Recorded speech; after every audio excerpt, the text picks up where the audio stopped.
भ्रष्टाचार अभी कितनी गहराई तक जाएगा कुछ कहा नहीं जा सकता है। सरकारी नौकरियों के लिए अभ्यर्थी दिन रात मेहनत करते हैं, परिश्रम करते हैं, लेकिन हर रात से कुछ ऐसी खबरें निकल कर सामने आती हैं मानो वो आपस में होड़ कर रही हूँ कि सबसे अधिक भ्रष्टाचार तो हमारे राज्य में है। कुछ ऐसी खबर यहाँ पर निकल कर सामने आ रही है जिसमें राज्य लोक सेवा आयोग के अध्यक्ष इतनी बड़ी गड़बड़ी में शामिल हैं कि क्या कहा जाए। इन्होंने न जाने कितने लोगों का अरमान घोट दिया, न जाने कितनों की मेहनत पर पानी फेर दिया, न जाने कितनों के सपने इन्होंने तोड़ डाले और कुछ रुपयों की खातिर कुछ ऐसे लोगों को इन्होंने चुन लिया है जिनके बाप अमीर थे, जो पैसा देने में सक्षम थे, और उनको इन्होंने डिप्टी कलेक्टर और पीसीएस अधिकारी बना दिया है। और ये लिस्ट काफ़ी लंबी है। देखो, यहाँ पर जो मामला है वो सामने तब आया जब 2021 में एक अभ्यर्थी ने शिकायत की कि 2021 की राज्य प्रशासनिक परीक्षा में पीसीएस में प्रारंभिक और मुख्य परीक्षा पास करने के बावजूद अच्छे इंटरव्यू के बाद भी उनका चयन नहीं हुआ। इसके बाद ये पूरा मामला सामने आया। डिप्टी कलेक्टर बनाने के लिए ली 45 लाख की रिश्वत। खुद पीसीएस से बने थे आईएएस, अब हो गए हैं गिरफ्तार। तो यहाँ पर जो लिस्ट है बहुत ही लंबी है। दोस्तों, ये जो मामला है ये छत्तीसगढ़ से सामने आया है, जहाँ पर एक रिटायर्ड आईएएस अधिकारी पर डिप्टी कलेक्टर बनाने के लिए 45 लाख की रिश्वत लेने का आरोप लगाया है। अब इस मामले में सीबीआई ने उन्हें गिरफ्तार कर लिया है। तो ये जो मामला है ये छत्तीसगढ़ के पूर्व आईएएस तमन सिंह सोनवानी का है। छत्तीसगढ़ लोक सेवा आयोग के चेयरमैन रह चुके हैं, यानी कि सीजीपीएससी के चेयरमैन रह चुके हैं। आरोप है कि उन्होंने रायपुर की एक इस्पात कंपनी के मालिक के बेटे और बहू को डिप्टी कलेक्टर बनाने के लिए 45 लाख रुपए की रिश्वत ली थी। यहाँ पर जो लिस्ट है काफ़ी लंबी है और फिलहाल अब सीबीआई ने यहाँ पर तमन सिंह सोनवानी और बजरंग पावर एंड इस्पात के चेयरमैन एसके गोयल को सीबीआई ने गिरफ्तार कर लिया है। यहाँ पर आप देख सकते हैं, और अब उनको रिमांड पर भी ले लिया गया है।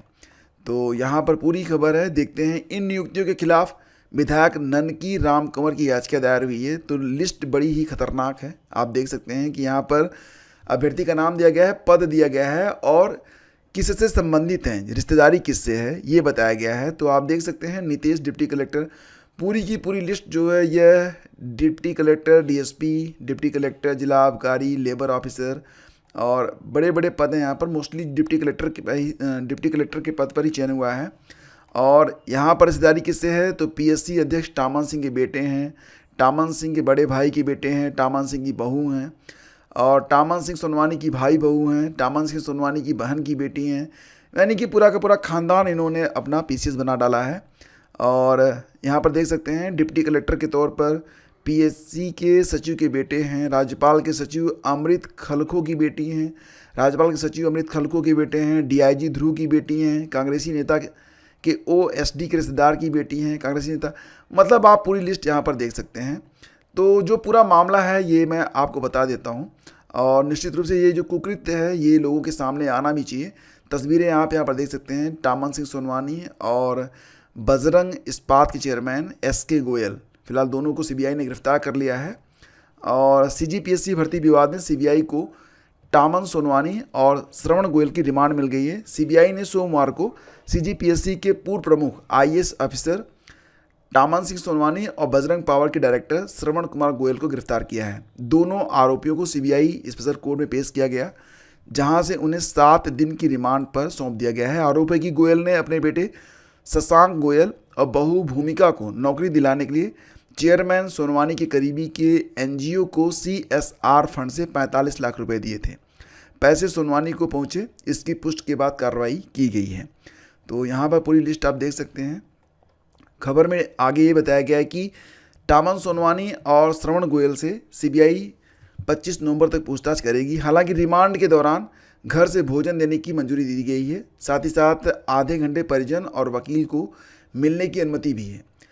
टामन सोनवानी के वकील गणेश गिरी गोस्वामी और गोयल के वकील फैजल रिजवी ने कहा कि परेशान करने के लिए ये गिरफ्तारी हुई है।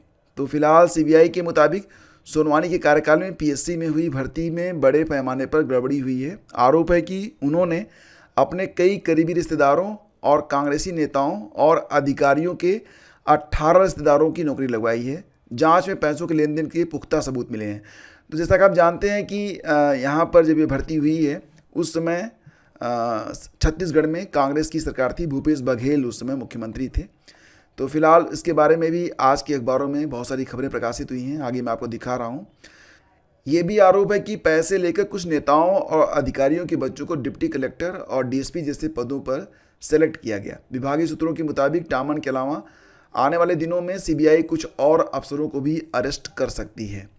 तो सीबीआई की तरफ से कहा गया कि भर्ती घोटाले में टामन सोनवानी और श्रवण गोयल इन दोनों की भूमिका रही है। चर्चा है कि गोयल ने बड़ी तादाद में रुपयों का लेन देन अफसरों से किया है। मामले में सीबीआई जल्द कई बड़े खुलासे कर सकती है।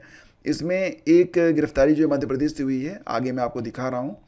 फिलहाल यहाँ आप देख सकते हैं कि डिप्टी कलेक्टर, डीएसपी समेत कई पदों के लिए साल 2020 से 2022 के दौरान परीक्षा और साक्षात्कार में कुछ वीआईपी लोगों के करीबी रिश्तेदारों के चयन पर सवाल उठे थे। इन्हीं आरोपों के आधार पर मामला दर्ज किया गया था और इस केस की जांच जो है वो फिलहाल अब जारी है। तो विवाद क्या है? विवाद आप समझ गए होंगे। सीजीपीएससी 2019 से 2022 की भर्ती में कुछ अभ्यर्थियों के चयन को लेकर विवाद है। ईओडब्ल्यू और अर्जुंदा पुलिस ने भ्रष्टाचार अनियमितता के आरोप में केस दर्ज किया है। पीएससी ने 2020 में 175 पदों और 2021 में 171 पदों पर परीक्षा ली थी।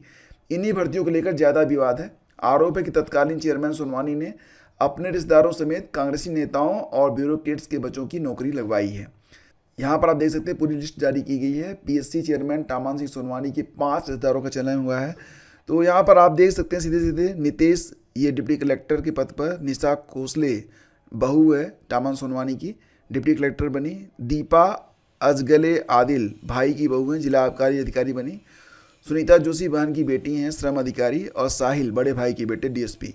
तो पीएससी चेयरमैन टामन सिंह सोनवानी के 5 रिश्तेदारों का चयन यहाँ पर किया गया। आप समझ सकते हैं पूरा का पूरा खानदान जो है यहाँ पर पीसीएस अधिकारी बन गया। फिलहाल इस मामले को लेकर बीजेपी प्रवक्ता गौरी शंकर श्रीवास ने विपक्ष में रहते हुए विरोध प्रदर्शन किया था। श्रीवास ने दैनिक भास्कर से कहा कि सीबीआई सभी अपराधियों पर सख्ती से कार्रवाई करेगी। जिन लोगों ने भी पैसों के लिए मेहनतकश युवाओं के सपनों से खिलवाड़ किया है उन्हें बख्शा नहीं जाएगा।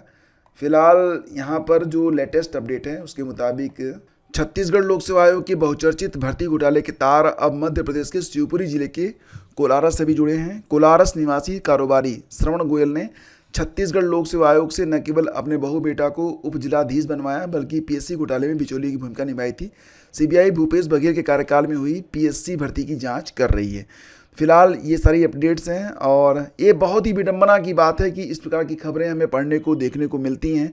और इतने प्रतिष्ठित लोक सेवा आयोग सबसे प्रतिष्ठित परीक्षा संस्था मानी जाती है, चाहे वो किसी राज्य की हो चाहे फिर यूपीएससी हो।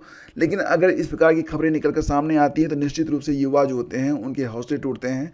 और मेहनतकश जो युवा होते हैं जो दिन रात एक अदद अपना सम्मान बचाने के लिए, एक अदद पद के लिए वो अपना सब कुछ कुर्बान कर देते हैं। लेकिन अगर इस प्रकार से बेईमानी की जाएगी तो आखिर युवा क्या सोचेंगे और हमारे प्रदेश का, हमारे देश का भविष्य क्या होगा। सरकार को गंभीरता से इस पर विचार करना चाहिए और निश्चित रूप से ऐसे जो अपराधी हैं इनको इतनी कड़ी सज़ा मिलनी चाहिए कि ये आगे चलकर एक नज़ीर बन सके। फिलहाल अभी इस पर जांच जारी है। आगे जो कुछ भी अपडेट रहेगी आपको उसके बारे में बताया जाएगा। लेकिन ऐसी जो खबरें निकल के सामने आ रही हैं वाकई जो हैं इनसे मन बहुत ही व्यथित होता है।